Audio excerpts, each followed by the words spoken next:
Daaku Maharaj trailer అయితే ఈ రోజు మార్నింగ్ మనకి రిలీజ్ చేశారనమాట.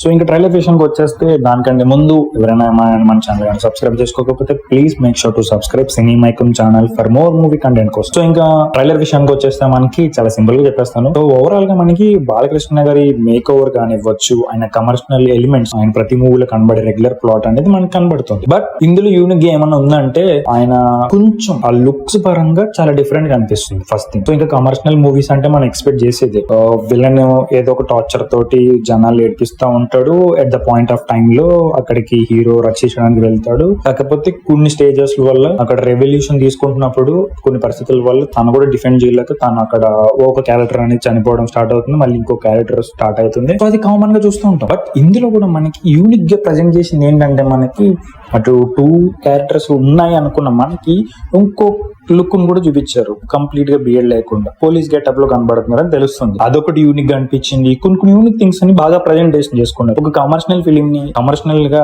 ఎంటర్టైన్మెంట్ వేలో తీసుకెళ్తూ దాంతో పాటు ఒక family touch, emotionals, everything perfect గా వర్కౌట్ అయ్యేలా సెట్ చేసుకుంటే అది కంప్లీట్ గా మంచి కమర్షియల్ ఫిల్మ్ అయిపోతుంది. అందులోకి సంక్రాంతి సీజన్ కాబట్టి ఫ్యామిలీ ఆడియన్స్ అందరికి కావాల్సిన ఎలిమెంట్స్ అన్ని కరెక్ట్ గా ఉంటే మాత్రం మూవీ మాత్రం ఖచ్చితంగా బ్లాక్ బస్టర్ అయిపోతుంది. సో అలాగే ఈ ట్రైలర్ కట్టను కూడా చాలా ఎక్కువ హై డోస్ లేపకుండా అటు మిడ్ మొత్తం కింద డౌన్ చేయకుండా మీడియం లో కట్ చేస్తారు ట్రైలర్ ని. అయితే హై మూమెంట్స్ అన్నిటిని చాలా సెక్యూర్ గా పెట్టి ఎంత వరకు చూపిస్తే ఆడియన్స్ వరకు వెళ్తుందో ఆ పాయింట్ ఆఫ్ టైమ్ లో అయితే కట్ చేస్తారు ట్రైలర్ ని అయితే. అండ్ లాస్ట్ ఎండింగ్ వరకు కొంచెం యాక్షన్ సీక్వెన్స్ వాటిని కూడా చాలా క్లియర్ గా కట్ చేశారు అనమాట. నాకు లాస్ట్ లో 30-40 సెకండ్స్ అయితే టెరిఫిక్ గా అనిపించింది. ముఖ్యంగా మనకి సందీప్ రాజ్ గారు అక్కడి నుంచి ఒక కౌంటర్ వేసిన తర్వాత మైకేల్ జాక్సన్ రా అని అనగానే డేంజర్ అది అదిరిపోయింది. సో మోస్ట్లీ మనకి పాత గెటప్ లో అంటే ఓల్డ్ లుక్ లో కనబడుతున్నారు కదా, ఇద్దరు కొడుకులు అయ్యి ఉండే రివెంజ్ డ్రామా అలా కావచ్చు, లేకపోతే ఒక్కరినే ఇద్దరే అయ్యి ఉండొచ్చు, మనకి ముగ్గురు కింద ప్రజెంటేషన్ ఇవ్వచ్చు, ఎలాగైనా కావచ్చు. కానీ మోస్ట్లీ అయితే ట్రిపుల్ యాక్షన్ అయితే కాదు, డబుల్ యాక్షన్ అన్నమాట. మనకి అలా ప్రజెంటేషన్ ఉంది. కానీ నిజంగా చెప్పాలంటే తమన్ గారు రీసెంట్ గా అన్స్టాపబుల్ లో ఒక మాట అన్నారనమాట. ఒక మీమ్ లో అంటే ట్విట్టర్ లో చూసారంట ఆయన, రజనీకాంత్ గారికి బక్కోడు, బాలకృష్ణ గారికి తమన్ అని చెప్పేసి, అదే బండోడు అని చెప్పేసి.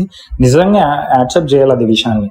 ఎంత టెరిఫిక్ గా కొట్టారంటే బీజిఎం, రేపు థియేటర్ లో మనం ప్రతి యాక్షన్ సీక్వెన్స్ కి మామూలుగా ఎంజాయ్ చేయమన్నమాట. అంత బాగుంది బీజిఎం అయితే, బ్యాక్గ్రౌండ్ స్కోర్ అయితే.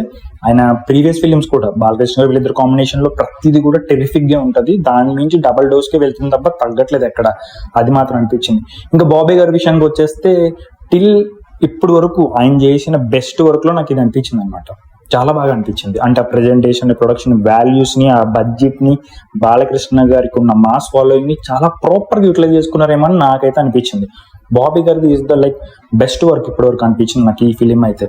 చాలా బాగా యూటిలైజ్ చేసుకున్నారు. ఇంకా ప్రొడక్షన్ వాల్యూస్ గురించి చెప్పక్కర్లేదు. నాగవంశీ గారు అంటే ఈజ్ ఫిలిం లవర్ కాబట్టి బాలకృష్ణ గారికి ఉన్న మాస్ ఫాలోయింగ్ ని, ఆయనకున్న మార్కెట్, ఆ స్టేటస్ ని, అవన్నిటిని మైండ్ లో పెట్టుకుని మూవీని ఎంత వరకు తీసుకెళ్లాలో అంతవరకు తీసుకెళ్లారు అనేది క్లియర్ కట్ కనబడుతుంది. ఏదైతే గ్లిమ్స్ లో కానీ రీసెంట్ రిలీజ్ అయిన టీజర్ కట్ లో చిన్న గ్లిమ్స్ ఏదో మనకి ఒకటి హైలైట్ చేస్తున్నారు కదా, నైట్ ఫైట్ అవుతుంది, అది మాత్రం మెంటల్ మాసే. డిసైడ్ అయిపోండి, ఇంకా పక్క మెంటల్ మాసే.